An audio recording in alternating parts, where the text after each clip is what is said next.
Hello everybody, Sumukha E solutions ಇದರ daily news paper analysis ಮತ್ತು MCQsಗೆ ತಮ್ಮೆಲ್ಲರಿಗೂ ಹಾರ್ದಿಕ ಸ್ವಾಗತ. ಸೊ ಇದು 2 ಅಕ್ಟೋಬರ್ 2021ಗೆ ಸಂಬಂಧಿಸಿದ ಒಂದು ನ್ಯೂಸ್ ಪೇಪರ್ ಅನಾಲಿಸಿಸ್ ಮತ್ತು MCQs.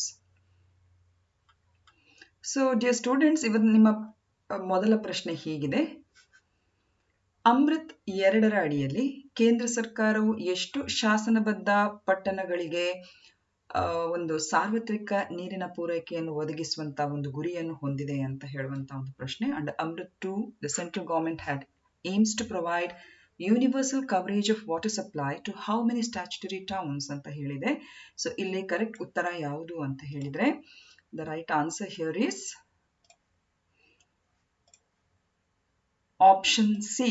Option B, that is 4378. ಇದು ಇಲ್ಲಿಯ ಕರೆಕ್ಟ್ ಉತ್ತರ.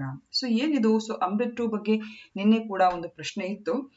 So basically Amrit scheme, so Amrit 2 ಅಂತ ಹೇಳುವಂತ ಒಂದು ಸ್ಕೀಮ್ ಅನ್ನು ಅವರು ಲಾಂಚ್ ಮಾಡಿದ್ದಾರೆ. ದಟ್ ಈಸ್ 1 ಅಕ್ಟೋಬರ್ಗೆ ಸೆಂಟ್ರಲ್ ಗವರ್ಮೆಂಟ್ ಅವರು ಅಮೃತ್ 2 ಅಂತ ಹೇಳುವಂತ ಒಂದು ಸ್ಕೀಮ್ ಅನ್ನು ಎಕ್ಸ್ಕ್ಲೂಸಿವ್ಲಿ ನಗರಗಳಿಗೆ ಸಂಬಂಧಿಸಿದಾಗೆ ಲಾಂಚ್ ಮಾಡಿದ್ದಾರೆ. ಹಾಗೂ it would aim to provide universal coverage of water supply. So ನೀರಿನ ಪೂರೈಕೆಯ ಒಂದು ಸಾರ್ವತ್ರಿಕವಾದಂತಹ ಕವರೇಜ್ ಅನ್ನು ಸರಿಸುಮಾರು 4378 ಪಟ್ಟಣಗಳಿಗೆ ಅವರು ಕವರ್ ಮಾಡುವಂತ ಒಂದು ಉದ್ದೇಶವನ್ನು ಹೊಂದಿದ್ದಾರೆ. ಸೊ ಅಮೃತ್ ಅರ್ಬನ್ 1ರಲ್ಲಿ it had a goal of covering 500 cities. So 500 ನಗರಗಳ ಒಂದು ಕವರೇಜ್ ಇತ್ತು ಈ ಅಮೃತ್ 1ರ ಅನ್ವಯ. ಬಟ್ ಅಮೃತ್ 2 ಅನ್ವಯ ಈ ಒಂದು ವಾಟರ್ ಸಪ್ಲೈ ಯೂನಿವರ್ಸಲ್ ಕವರೇಜ್ಗೆ ಸಂಬಂಧಿಸಿದಾಗೆ 4378 ಶಾಸನಬದ್ಧ ಪಟ್ಟಣಗಳಿಗೆ ಅದು ಸಂಬಂಧಿಸಿತು. ಅದಲ್ಲದೆ ಸ್ವಚ್ಛ ಭಾರತ್ ಮಿಷನ್ಗೆ ಸಂಬಂಧಿಸಿದ 1ನೇ Swachh Bharat mission urban, so ಇದರ 1ನೇ ಫೇಸ್ ಸರಿಸುಮಾರು ಬಯಲು ಶೌಚ ಮುಕ್ತಕ್ಕೆ ಸಂಬಂಧಿಸಿದಾಗೆ ಅವರು ಫೋಕಸ್ ಮಾಡ್ತಾ ಇದ್ರು. By construction of toilets and making cities open defecation free. So ಶೌಚಾಲಯಗಳ ಒಂದು ನಿರ್ಮಾಣ ಮತ್ತು ನಗರ ಪ್ರದೇಶಗಳನ್ನು ಬಯಲು ಶೌಚ ಮುಕ್ತದ ಕಡೆಗೆ ಅವರ ಒಂದು ಫೋಕಸ್ ಅಥವಾ ಓರಿಯೆಂಟೇಷನ್ ಇತ್ತು. ಆದರೆ ಈ ಸ್ವಚ್ಛ ಭಾರತ್ ಮಿಷನ್ ಅರ್ಬನ್ 2 ಅದೇನು ನಿನ್ನೆ ಅವರು ಲಾಂಚ್ ಮಾಡಿದ್ದಾರೆ, ಇದರ ಪ್ರಮುಖ ಉದ್ದೇಶ to make the cities garbage free. So ಈ 2 ಅಮೃತ್ 2 ಇರ್ಬೋದು, ಸ್ವಚ್ಛ ಭಾರತ್ ಮಿಷನ್ 2 ಇದೆ, ನಗರಗಳು, ಈ 2 ಪ್ರೋಗ್ರಾಮ್ಸ್ಗಳೇನು ನಗರಗಳಿಗೆ ಅದು ಅನ್ವಯಿಸಿಕೊಂಡಿದ್ದಾರೆ, ಇದು ಸ್ಯಾಚುರೇಷನ್ ಕಡೆಗೆ ಹೆಚ್ಚಿನ ಒತ್ತನ್ನು ಕೊಡ್ತಾ ಇದೆ. ಸ್ಯಾಚುರೇಷನ್ ಅಂತ ಹೇಳಿದ್ರೆ ಆದ್ರೀಕರಣಕ್ಕೆ. ಸೊ ಯಾರೆಲ್ಲ ಈ ಕಾನ್ಸೆಪ್ಟ್ ನಿಮಗೆ ಹೊಸತ್ತಿದೆ, ಸೊ ನಿನ್ನೆಯ ನ್ಯೂಸ್ ಅನಾಲಿಸಿಸ್ ಅಂದ್ರೆ ಅಕ್ಟೋಬರ್ 1ರ ಒಂದು ನ್ಯೂಸ್ ಅನಾಲಿಸಿಸ್ ಕಡೆಗೆ ನಿಮ್ಮ ಗಮನ ಇರಲಿ. ಸೊ ಅಲ್ಲಿ ನಾವು ಡೀಟೇಲ್ ಆಗಿ ಎಕ್ಸ್ಪ್ಲನೇಷನ್ ಅನ್ನು ಕೊಟ್ಟಿದ್ದೇವೆ. ಸೊ ಸ್ಯಾಚುರೇಷನ್ ಅಂತ ಹೇಳಿದ್ರೆ ಆಲ್ರೆಡಿ ಅಮೃತ್ 1 ಸ್ಕೀಮ್ ಇರ್ಬೋದು ಅಥವಾ ಸ್ವಚ್ಛ ಭಾರತ್ ಮಿಷನ್ 1 ಸ್ಕೀಮ್ ನಡಿಯಲ್ಲಿ ಉದ್ದೇಶಗಳನ್ನು ಬಹಳಷ್ಟು ಪೀಕ್ ಲೆವೆಲ್ ಅಲ್ಲಿ ಅವರು ಪೂರೈಸಿದ್ದಾರೆ. ಇನ್ನು ಅದರ ಮೇಂಟೆನೆನ್ಸ್ ಮಾಡಲಿಕ್ಕೆ ಈ ರೀತಿಯ ಒಂದು ವ್ಯವಸ್ಥೆಯನ್ನು ಈ ಒಂದು ಸ್ವಚ್ಛ ಭಾರತ್ ಮಿಷನ್ 2 ಮತ್ತು ಅಮೃತ್ ಮಿಷನ್ 2 ನಗರಗಳಿಗೆ ಅನ್ವಯವಾಗುವಂತ ಈ ಸ್ಕೀಮ್ ನಲ್ಲಿ ಅವರು ಲಾಂಚ್ ಮಾಡಿದ್ದಾರೆ.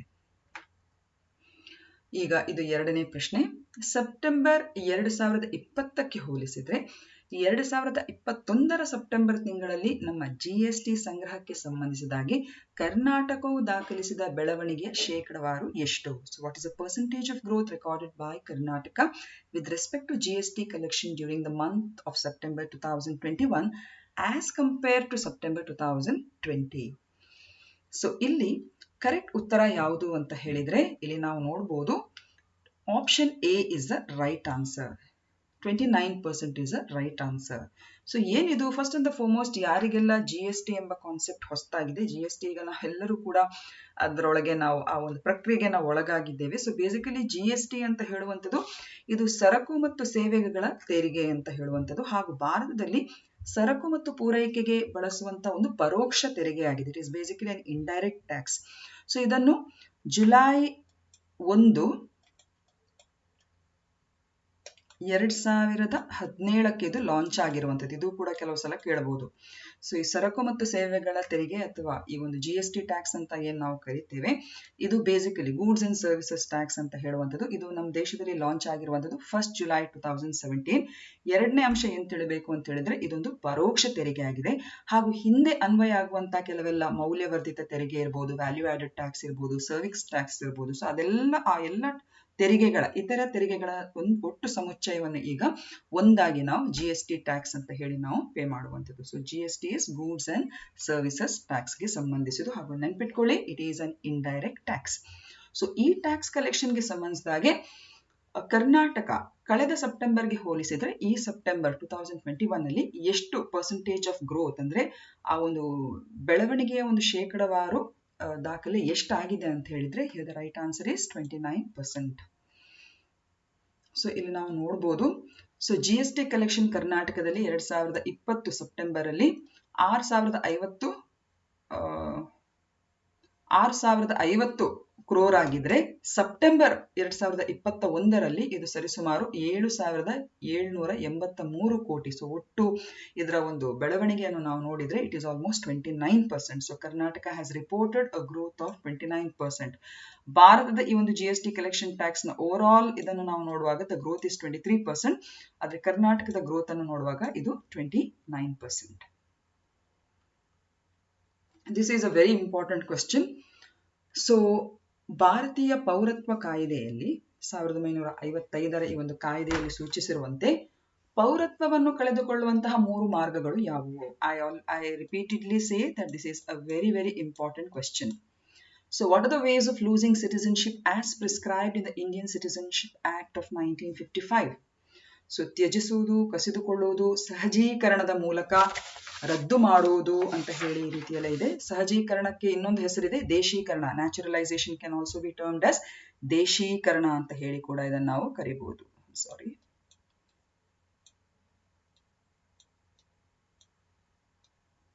ದೇಶೀಕರಣ.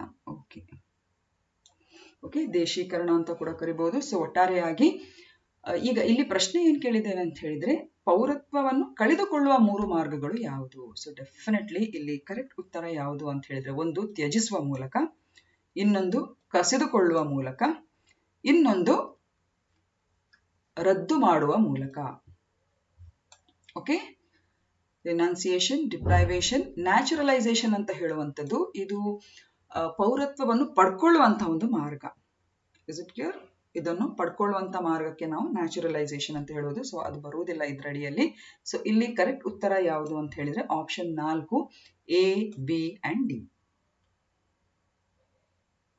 ಸೊ ಇಲ್ಲಿ ಯಾತಕ್ಕೋಸ್ಕರ ಇಲ್ಲಿ ನಾವು ಮೆನ್ಷನ್ ಮಾಡಿದ್ದೇವೆ ಅಂತ ಹೇಳಿದ್ರೆ ನ್ಯೂಸ್ ಐಟಮ್ ಅಲ್ಲಿ ಈ ಒಂದು ಮೆನ್ಷನ್ ಇದೆ. ರಿನೌನ್ಸಿಯೇಷನ್ ಅಂತ ಹೇಳಿದ್ರೆ ನಾವೇನ್ ಹೇಳ್ತೇನೆ ಅಂತ ಹೇಳಿದ್ರೆ ತ್ಯಜಿಸುವುದು. So renunciation of Indian citizen is now simpler. So ಯಾರಿಗೆಲ್ಲ ಒಂದು ಭಾರತದ ಒಂದು ಪೌರತ್ವ ಬೇಡ ಅಂತವರಿಗೆ ಈಗ ಮಾರ್ಗ ಬಹಳಷ್ಟು ಸುಲಭವಾಗಿದೆ. So the ministry of home affairs has simplified the process for Indians who want to renounce a citizenship. So Bharat ನಿಮ್ಗೆಲ್ಲರಿಗೆ ಗೊತ್ತಿರುವ ಹಾಗೆ ಅದು ಡ್ವೆಲ್ ಸಿಟಿಸನ್ಶಿಪ್ಗೆ ಅವಕಾಶ ಕೊಡುವುದಿಲ್ಲ. Okay, it only gives option for single citizenship. So ಅಂತ ಸಂದರ್ಭದಲ್ಲಿ ಯಾರಿಗೆ ಭಾರತದ ಒಂದು ಪೌರತ್ವದ ಅವಶ್ಯಕತೆ ಇರುವುದಿಲ್ವೋ ಅವರು ಈ ರೀತಿಯಾಗಿ ರಿನೌನ್ಸಿಯೇಷನ್ ಮಾಡಬಹುದು. ಆದ್ರೆ ಹಿಂದೆ ಈ ಪ್ರಾಸೆಸ್ ಒಂಥರ ಕ್ಲಿಷ್ಟಕರ ಆಗಿತ್ತು. ಅಂದ್ರೆ ಆಫ್ಲೈನ್ ಅಲ್ಲೇ ಅವರು ಬಂದು ಅದಕ್ಕೆ ಬೇಕಾಗುವಂತ ಡಾಕ್ಯುಮೆಂಟ್ಸ್ ಅನ್ನು ಪ್ರೊಡ್ಯೂಸ್ ಮಾಡಿ ಆ ನಂತರ ಸಿಟಿಸನ್ಶಿಪ್ ಅನ್ನು ರಿನೌನ್ಸಿಯೇಷನ್ ಮಾಡಬಹುದಿತ್ತು. ಆದ್ರೆ ಇವಾಗ ಮಿನಿಸ್ಟ್ರಿ ಆಫ್ ಹೋಮ್ ಅಫೇರ್ಸ್ ಏನ್ ಮಾಡಿದೆ ಅಂತ ಹೇಳಿದ್ರೆ ಅವರ ಕೆಲಸವನ್ನು ಇನ್ನಷ್ಟು ಸುಲಭಗೊಳಿಸಿದೆ. ಸೊ ಅವರು ಆನ್ಲೈನ್ ಮೂಲಕನೇ ಈ ರೀತಿ ತಮ್ಮ ಪೌರತ್ವಕ್ಕೆ ಅವರು ತ್ಯಜಿಸುವಂತ ಒಂದು ಅಪ್ಲಿಕೇಶನ್ ಅನ್ನು ಹಾಕಿ ಆ ಪ್ರಾಸೆಸ್ ಅನ್ನು ಇನ್ನಷ್ಟು ಅದು ಸಿಂಪ್ಲಿಫೈ ಮಾಡಿದ್ದಾರೆ. ಸೊ ಇಲ್ಲಿ ಒಂದು ಅಂಕಿಅಂಶವನ್ನು ನಾವು ಗಮನಿಸಬಹುದು. 2015ರಿಂದ 19ರವರೆಗೆ ಸರಿಸುಮಾರು 6.7 ಲಕ್ಷ ಭಾರತೀಯರು ತಮ್ಮ ಪೌರತ್ವವನ್ನು ತ್ಯಜಿಸಿದ್ದಾರೆ. ಓಕೆ, ಸೊ ಇವಾಗ ಆನ್ಲೈನ್ ಮೂಲಕನೇ ಡಾಕ್ಯುಮೆಂಟ್ಸ್ ಅನ್ನು ಅಪ್ಲೋಡ್ ಮಾಡಿ ಈ ಪ್ರಕ್ರಿಯೆಯನ್ನು ಇನ್ನಷ್ಟು ಅವರು ಸುಲಭ ಸಾಧ್ಯ ಮಾಡಿಕೊಂಡಿದ್ದಾರೆ. ಸೊ ಇಲ್ಲಿ ಪ್ಲೀಸ್ ರಿಮೆಂಬರ್ ಇಲ್ಲಿ ಇದಕ್ಕೆ ಸಂಬಂಧಿಸಿದ ವಿವರಗಳು ಇನ್ನಷ್ಟು ವಿವರಗಳು ಈ ಆಪ್ಷನ್ ಅಲ್ಲಿ ಇದೆ. ಸೊ ನಮ್ಮ ಪೌರತ್ವ ಕಾಯ್ದೆ 1955 ಏನಿದೆ ಇದು ಪೌರತ್ವವನ್ನು ಪಡ್ಕೊಳ್ಳುವಂತಹ ಒಂದು 5 ವಿಧಾನಗಳನ್ನು ಸೂಚಿಸುತ್ತದೆ. ಅದೇ ರೀತಿ ಪೌರತ್ವವನ್ನು ಕಳೆದುಕೊಳ್ಳುವಂತಹ 3 ವಿಧಾನಗಳನ್ನು ಕೂಡ ಅದು ಸೂಚಿಸುತ್ತದೆ. ಸೊ ಇದು ಯಾವುವು ಅಂತ ಹೇಳಿ ಸೊ ಇದ್ರ ಬಗ್ಗೆ ಹೇಳಬೇಕು ಅಂತ ಹೇಳಿದ್ರೆ ಇದಕ್ಕೇನೆ ಪ್ರತ್ಯೇಕವಾದಂತಹ ಒಂದು ತರಗತಿ ಬೇಕಾಗ್ತದೆ. ಬಟ್ ಇಲ್ಲಿ ನಾನು ಸಿಂಪಲ್ ಆಗಿ ಇದನ್ನು ಎಕ್ಸ್ಪ್ಲೈನ್ ಮಾಡುವಂತ ಒಂದು ಪ್ರಯತ್ನ ಮಾಡ್ತೇನೆ. ನಿಮ್ಗೆ ಇದ್ರ ಬಗ್ಗೆ ಹೆಚ್ಚುವರಿಯಾದ ಇನ್ಫಾರ್ಮೇಶನ್ ಬೇಕಿದ್ರೆ ಡೆಫಿನೆಟ್ ಆಗಿ ನಿಮ್ಗೆ ಕಮೆಂಟ್ ಬಾಕ್ಸ್ ಅಲ್ಲಿ ನಿಮ್ಮ ವಿವರಗಳನ್ನು ಹಾಕಬಹುದು. ಪರ್ಟಿಕ್ಯುಲರ್ ಆಗಿ ನಿಮ್ಗೆ ಯಾವ್ದ್ರ ಬಗ್ಗೆ ಅಥವಾ ಇದ್ರ ಬಗ್ಗೆ ಎಕ್ಸ್ಕ್ಲೂಸಿವ್ ಆಗಿರುವಂತ ಇನ್ಫಾರ್ಮೇಶನ್ ಬೇಕಿದ್ರೆ definitely we can do classes on on it. But ಇಲ್ಲಿ ಈ ಒಂದು ಸುದ್ದಿ ವಿಷಯಕ್ಕೆ ಸಂಬಂಧಿಸಿದಾಗೆ ಸಿಂಪಲ್ ಆಗಿ ಈಗ ನಾವು ಪೌರತ್ವವನ್ನು 5 ವಿಧಾನದಲ್ಲಿ ಹೇಗೆ ಪಡ್ಕೊಳ್ಬಹುದು ಅಂತ ಹೇಳಿ ತಿಳ್ಕೊಂಡ್ಬಿಡುವ. First and the foremost by birth. So ಹುಟ್ಟಿನ ಮೂಲಕ. ಸೊ ಹುಟ್ಟಿನ ಮೂಲಕ ಅಂತ ಹೇಳುವಾಗ ಭಾರತದಲ್ಲಿ ಜನಿಸಿದವರಿಗೆ. ಸೊ ಇಲ್ಲಿ ಕಾಯ್ದೆ ಪ್ರಕಾರ ಏನ್ ಹೇಳ್ತಾರೆ ಅಂತ ಹೇಳಿದ್ರೆ, ಭಾರತದಲ್ಲಿ ಜನವರಿ 26, 1950 ನಂತರ ಹುಟ್ಟಿದ ಪ್ರತಿಯೊಬ್ಬರು ಕೂಡ ಬೈ ರೈಟ್ ಅವರು ಭಾರತದ ಒಂದು ಪೌರತ್ವವನ್ನು ಅವರು ಪಡ್ಕೊಳ್ಳುವಂತ ಒಂದು ಪ್ರಕ್ರಿಯೆ. ಎರಡನೇದಾಗಿ ನೋಡಿ, ಬೈ ಡಿಸೆಂಟ್. ಬೈ ಡಿಸೆಂಟ್ ಅಂತ ಹೇಳಿದ್ರೆ ಮೂಲದ ಆಧಾರದಲ್ಲಿ. ಅಂದ್ರೆ a person born outside India on or after January 26, 1950 is a citizen of India by descent if his or her father is a citizen of India. So ಇದನ್ನು ಗಮನಿಸಿ. ಉದಾಹರಣೆ ನಾನು ಹೇಳುವಂಥದ್ದು, ಒಂದು ವೇಳೆ ಯಾವುದೇ ಒಬ್ಬ ವ್ಯಕ್ತಿ ಭಾರತದ ಹೊರಗೆ ಜನವರಿ 26, 1950 ನಂತರ ಜನಿಸಿದ್ರೂ ಕೂಡ, ಒಂದು ವೇಳೆ ಅವರ ತಂದೆ ಮೂಲತಃ ನಮ್ಮ ಭಾರತದ ಪೌರತ್ವವನ್ನು ಪಡ್ಕೊಂಡಿದ್ರೆ ದೆನ್ ಡೆಫಿನೆಟ್ ಆಗಿ ಅವರು ಕೂಡ ಈ ರೀತಿ ಬೈ ಡಿಸೆಂಟ್ ಆಗಿ ಭಾರತದ ಪೌರತ್ವವನ್ನು ಅವರು ಪಡ್ಕೊಳ್ತಾರೆ. ಇನ್ನೊಂದು ಬೈ ರಿಜಿಸ್ಟ್ರೇಷನ್, ನೋಂದಣಿಯ ಮೂಲಕ. ಇಲ್ಲಿ ಉದಾಹರಣೆ ನಿಮ್ಗೆ ಹೇಗೆ ಕೊಡಬಹುದು ಅಂತ ಹೇಳಿದ್ರೆ, ಅಪ್ಲೈ ಮಾಡುವ ಮೂಲಕ. ಸೊ ಇಲ್ಲಿ ಫಾರ್ ಎಕ್ಸಾಂಪಲ್, ಈಗ ಒಬ್ಬ ಯಾವುದೋ ಹೊರದೇಶದ ವ್ಯಕ್ತಿ ಭಾರತೀಯ ಒಬ್ಬ ಪೌರತ್ವ ಮೂಲದ ಒಬ್ಬ ವ್ಯಕ್ತಿಯನ್ನು ಒಂದು ವೇಳೆ ಮದುವೆ ಆಗಿದ್ರೆ ಹಾಗೂ ಭಾರತದಲ್ಲೇ ಸರಿಸುಮಾರು 7 ವರ್ಷಗಳ ಕಾಲ ಕಂಟಿನ್ಯೂಸ್ ಆಗಿ ರಿಸೈಡ್ ಮಾಡಿದ್ರೆ ಅಥವಾ ನೆಲೆಸಿದ್ರೆ, ರಿಜಿಸ್ಟ್ರೇಷನ್ ಮಾಡುವ 7 ವರ್ಷಗಳ ಹಿಂದಿನ ಅವಧಿಯಲ್ಲಿ ಅವನು ಭಾರತದಲ್ಲೇ ನೆಲೆಸಿದ್ರೆ, ಆಗ ಈ ನೋಂದಣಿಯ ಆಧಾರದಲ್ಲಿ ಅವರು ಭಾರತೀಯ ಪೌರತ್ವವನ್ನು ಪಡ್ಕೊಳ್ಬಹುದು. ಓಕೆ. ಇನ್ನೊಂದು ಇದೆ ಬೈ ನ್ಯಾಚುರಲೈಸೇಷನ್, ಅಥವಾ ಇದಕ್ಕೆ ನಾವು ಸಹಜೀಕರಣ ಅಂತ ಹೇಳುವಂಥದ್ದು ಅಥವಾ ದೇಶೀಕರಣ ಅಂತ ಕೂಡ ಹೇಳ್ತೇವೆ. ಸೊ ಇದು ಹೇಗೆ ಅಂತ ಹೇಳಿದ್ರೆ, ನ್ಯಾಚುರಲೈಸೇಷನ್ ಅಂತ ಹೇಳಿದ್ರೆ ಕೇವಲ ಹುಟ್ಟಿನ ಮೂಲಕ ಅಂತಲ್ಲ, please don't confuse it by that. ಹುಟ್ಟಿನ ಮೂಲಕ ಅಂತ ಹೇಳಿದ್ರೆ it is by birth. So naturalisation ಅಥವಾ ಸಹಜೀಕರಣದ ಮೂಲಕ ಹೇಗೆ ಅಂತ ಹೇಳಿದ್ರೆ, ಒಬ್ಬ ವ್ಯಕ್ತಿಯು ಈಗ 12 ವರ್ಷಗಳವರೆಗೆ, ಅಂದ್ರೆ ಅರ್ಜಿಯ ದಿನಾಂಕದಿಂದ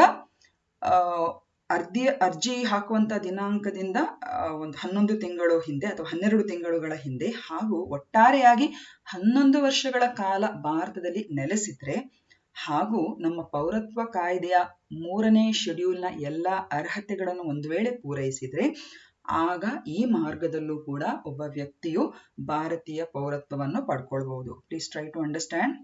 ಈ ನ್ಯಾಚುರಲೈಸೇಷನ್ ಅಂತ ಹೇಳಿದ್ರೆ ಒಬ್ಬ ವ್ಯಕ್ತಿ 12 ವರ್ಷಗಳವರೆಗೆ ಭಾರತದಲ್ಲಿ ವಾಸವಾಗಿರಬೇಕು. ಅಂದ್ರೆ ತಾನು ಅಪ್ಲೈ ಮಾಡ್ತಾನಲ್ಲ, ಅಪ್ಲೈ ಮಾಡುವಂತ 12 ತಿಂಗಳು ಮುಂಚೆ ಭಾರತದಲ್ಲಿ ಕಂಟಿನ್ಯೂಸ್ ಆಗಿ ವಾಸವಾಗಿರಬೇಕು ಮತ್ತು ಒಟ್ಟಾರೆಯಾಗಿ 11 ವರ್ಷಗಳ ಕಾಲ ಭಾರತದಲ್ಲಿ ವಾಸವಾಗಿದ್ರೆ ಹಾಗೂ ಪೌರತ್ವ ಕಾಯ್ದೆಯ 3ನೇ ಶೆಡ್ಯೂಲ್ ಪ್ರಕಾರ ಒಂದು ವೇಳೆ ಆ ಎಲ್ಲಾ ಅರ್ಹತೆಗಳನ್ನು ಅವನು ಪೂರೈಸಿದ್ರೆ ದೆನ್ ಡೆಫಿನೆಟ್ ಆಗಿ ಅವನು ಈ ಸಹಜೀಕರಣದ ಮೂಲಕ ಅಥವಾ ದೇಶೀಕರಣದ ಮೂಲಕ ಭಾರತದ ಪೌರತ್ವವನ್ನು ಪಡ್ಕೊಬಹುದು. ಇನ್ನೊಂದು ವಿಧಾನ ಇದೆ ಬೈ ಇನ್ಕಾರ್ಪೊರೇಷನ್ ಆಫ್ ಟೆರಿಟರಿ. ಒಂದು ವೇಳೆ ಭಾರತದೊಂದಿಗೆ ಇತರ ಯಾವುದೇ ಒಂದು ಭೂಪ್ರದೇಶದ ವಿಲೀನಕರಣ ಆಗ್ಬೇಕದು. ವಿಲೀನಕರಣ ಒಂದು ವೇಳೆ ಆದ್ರೆ ಆಗ ಆಟೋಮ್ಯಾಟಿಕ್ ಆಗಿ ಆ ಹೊಸ ಭೂಪ್ರದೇಶದ ಜನರು ಕೂಡ ನಮ್ಮ ಭಾರತ ದೇಶದ ಒಂದು ಪೌರತ್ವವನ್ನು ಆಟೋಮ್ಯಾಟಿಕ್ ಆಗಿ ಪಡ್ಕೊಂಡ್ಬಿಡ್ತಾರೆ. ಸೊ ಆ ಸನ್ನಿವೇಶ ಇನ್ನೂ ಕೂಡ ಆಗಿಲ್ಲ ನಮ್ಗೆ. ಸೊ ದಿಸ್ ಇಸ್ ಹೌ ನಮಗೆ ಇದ್ದ ಭೂಮಿಯನ್ನೇ ನಮಗೆ ಸಂರಕ್ಷಿಸ್ಲಿಕ್ಕೆ ನಾವು ಬಹಳಷ್ಟು ಇಲ್ಲಿ ಏನು ಹಪಾಪಿ ಪಡ್ಕೊಳ್ತಾ ಇರ್ತೇವೆ. ಸೊ ಹಾಗಾಗಿ ಒಂದು ವೇಳೆ ಇಂತಹ ಒಂದು ಚಾನ್ಸಸ್ ಅಥವಾ ಸರ್ಕಮ್ಸ್ಟೆನ್ಸಸ್ ಆದ್ರೆ, ಹೊಸ ಯಾವುದೋ ಭೂಪ್ರದೇಶದ ವಿಲೀನೀಕರಣ ನಮ್ಮ ದೇಶದೊಳಗೆ ಆದ್ರೆ ಅಥವಾ ನಮ್ಮ ದೇಶದ ಭೂಪ್ರದೇಶದೊಳಗೆ ಆದ್ರೆ ದೆನ್ ಡೆಫಿನೆಟ್ ಆಗಿ ಆ ಪ್ರದೇಶದ ಜನರು ಕೂಡ ಆಟೋಮ್ಯಾಟಿಕ್ ಆಗಿ ನಮ್ಮ ದೇಶದ ಒಂದು ಪೌರತ್ವವನ್ನು ಪಡ್ಕೊಳ್ತಾರೆ. ಸೊ ಇದು ಶಾರ್ಟ್ ಆಗಿ acquisition of citizenship as per the Citizenship Act of 1955. So there are basically 5 methods. Okay. ಈಗ ಇನ್ನೊಂದು ಲಾಸ್ ಆಫ್ ಸಿಟಿಸನ್ಶಿಪ್. ಇದು 3 ವಿಧದಲ್ಲಿ ನಾವು ಇದನ್ನು ಮಾಡ್ಕೊಳ್ಬಹುದು. ಒಂದು ಬೇಡ ಅಂತ ಹೇಳಿ ತ್ಯಜಿಸುವಂಥದ್ದು. You understood? ಬೇಡ ಅಂತ ಹೇಳಿ ತ್ಯಜಿಸುವಂಥದ್ದು. ಆಗ್ಲೇ ಹೇಳಿದಾಗೆ ಆ ಮೆಥಡ್ ಅನ್ನು ಅವರು ಸಿಂಪ್ಲಿಫೈ ಮಾಡಿದ್ದಾರೆ. ಇನ್ನೊಂದು ಡಿಪ್ರೈವೇಷನ್ ಆಗುವಂಥದ್ದು, ಅಂದ್ರೆ ಆ ಸಿಟಿಸನ್ಶಿಪ್ ಅನ್ನು ಕಸಿದುಕೊಳ್ಳುವಂಥದ್ದು. ಮೂರನೇದು ರದ್ದು ಮಾಡುವಂಥದ್ದು. ಏನಾದ್ರೂ ದೇಶದ್ರೋಹಿ ಚಟುವಟಿಕೆಗಳಿರ್ಬೋದು ಅಥವಾ ಇನ್ಯಾವುದಾದ್ರೂ ವಿಧಾನಗಳಲ್ಲಿ ಇದು ಕಾನೂನು ಪ್ರಕಾರ ಯಾವುದೇ ವ್ಯಕ್ತಿಗೆ ತನ್ನ ಪೌರತ್ವವನ್ನು ರದ್ದು ಮಾಡುವಂಥದ್ದು. ಸೊ ಇದು ಕೂಡ ಸಿಟಿಸನ್ಶಿಪ್ ಆಕ್ಟ್ ಅನ್ವಯ ಇದು ಆಗುವಂಥದ್ದು. So loss on citizenship in 3 ways and acquisition of citizenship in 5 ways. So ಇಲ್ಲಿ ತ್ಯಜಿಸುವುದು ಅಂತ ಹೇಳಿದ್ರೆ ಒಬ್ಬ ವ್ಯಕ್ತಿ ತನಗೆ ಇಷ್ಟ ಬಂದ ರೀತಿಯಲ್ಲಿ, ಅಂದ್ರೆ ತನ್ನ ಇಚ್ಛೆಗೆ ಅನುಗುಣವಾಗಿ ಅದನ್ನು ಅವನು ಮಾಡುವಂಥದ್ದು. ಆದರೆ ಈ ಎರಡು ವಿಧಾನಗಳು ಡಿಪ್ರೈವೇಶನ್ ಮತ್ತು ಟರ್ಮಿನೇಷನ್ ಅಂತ ಹೇಳುವಂಥದ್ದು ದೇಶ ಆ ಕಂಡೀಷನ್ ಅನ್ನು ನೋಡಿಕೊಂಡು ಆ ವ್ಯಕ್ತಿಯಿಂದ ಅದನ್ನು ಕಸಿದುಕೊಳ್ಳುವಂಥದ್ದು. ಓಕೆ, ಈಗ 4ನೇ ಪ್ರಶ್ನೆ, ಹೊಸದಾಗಿ ರಚನೆಯಾದ ವಿಜಯನಗರ ಜಿಲ್ಲೆಯ ವಿಸ್ತೀರ್ಣ ಎಷ್ಟು ಅಂತ ಕೇಳ್ತಾ ಇದ್ದಾರೆ ಇಲ್ಲಿ. ಸೊ ಇಲ್ಲಿ ಕರೆಕ್ಟ್ ಉತ್ತರ ಯಾವುದು ಅಂತ ಹೇಳಿದ್ರೆ option C, that is 5644 square kilometres. Okay, so ಕರ್ನಾಟಕದ 31ನೇ ಜಿಲ್ಲೆಯಾಗಿ ವಿಜಯನಗರ ಅಫಿಷಿಯಲ್ ಆಗಿ ಇನಾಗ್ರೇಟ್ ಆಗಿದೆ. Was officially inaugurated on 2nd October 2021. ಔಪಚಾರಿಕವಾಗಿ ಅದನ್ನು ಇನಾಗ್ರೇಷನ್ ಮಾಡಿರುವಂಥದ್ದು. So the cabinet the new district, ಈಗ ಈ ಹೊಸ ಜಿಲ್ಲೆಯ ಬಗ್ಗೆ ಹೇಳಬೇಕು ಅಂತ ಹೇಳಿದ್ರೆ ಇದರ ಒಂದು ಒಟ್ಟು ವ್ಯಾಪ್ತಿ ನಾವು ನೋಡಿದ್ರೆ ಇದು ಕ್ವೆಶ್ಚನ್ ಅಲ್ಲಿ ಕೇಳಿರುವಂಥದ್ದು 5644 ಸ್ಕ್ವೇರ್ ಕಿಲೋಮೀಟರ್ಸ್. ಹಾಗೂ ಇದು ಬಳ್ಳಾರಿ ಜಿಲ್ಲೆಯಿಂದ ಕಾರು ಮಾಡಿದಂತ ಒಂದು ಹೊಸ ಜಿಲ್ಲೆಯಾಗಿದೆ. ಇದರಲ್ಲಿ 6 ತಾಲೂಕುಗಳಿದೆ: ಹೊಸಪೇಟೆ, ಕೊಟ್ಟೂರು, ಹಗರಿಬೊಮ್ಮನಹಳ್ಳಿ, ಹೂವಿನ ಹಡಗಳಿ, ಕೂಡ್ಲಿಗಿ ಮತ್ತು ಹಾರಪ್ಪನಹಳ್ಳಿ. ಅದರಲ್ಲಿ ಹೊಸಪೇಟೆ ಎಂಬುದು ಇದರ ಹೆಡ್ ಕ್ವಾರ್ಟರ್ಸ್ ಆಗಿದೆ. ಸೊ 2007ರವರೆಗೆ ಕರ್ನಾಟಕದಲ್ಲಿ 27 ಜಿಲ್ಲೆಗಳಿತ್ತು. ಸೊ 21ನೇ ಜೂನ್ 2007ರಲ್ಲಿ ಸೊ ಗವರ್ಮೆಂಟ್ ಕ್ಯಾಬಿನೆಟ್ ಅಪ್ರೂವಲ್ನ ಆಧಾರದಲ್ಲಿ, ಕರ್ನಾಟಕ ಗವರ್ಮೆಂಟ್ನ ಕ್ಯಾಬಿನೆಟ್ ಅಪ್ರೂವಲ್ನ ಆಧಾರದಲ್ಲಿ 2 ಹೊಸ ಜಿಲ್ಲೆಗಳನ್ನು ಅವರು ರೂಪಿಸಿದ್ರು. ದಟ್ ಈಸ್ ರಾಮನಗರ ಮತ್ತು Chikkaballapur.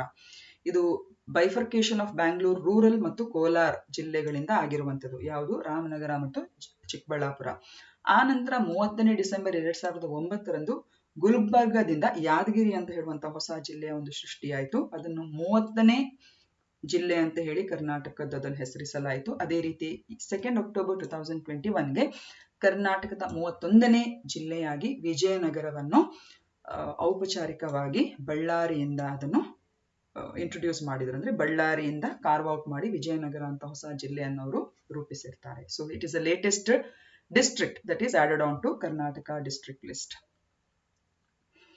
This is another one, that is Tobin tax. ಇದು ಯಾವುದಕ್ಕೆ ಸಂಬಂಧಿಸಿದು? ಸೊ Tobin tax ಅಂತ ಹೇಳಿದ್ರೆ ಇದು ಕರೆನ್ಸಿಗಳಿಗೆ ಸಂಬಂಧಿಸಿದು. ಸೊ ಚಲಾವಣೆಯಲ್ಲಿರುವಂತಹ ನಾಣ್ಯ ಅಥವಾ ನೋಟುಗಳಿಗೆ ಇದು ಸಂಬಂಧಿಸಿರುವಂಥದ್ದು. ಸೊ ಇದರ ಬಗ್ಗೆ ಒಂದು ಸಣ್ಣ ವಿಷಯ ಇಲ್ಲಿದೆ.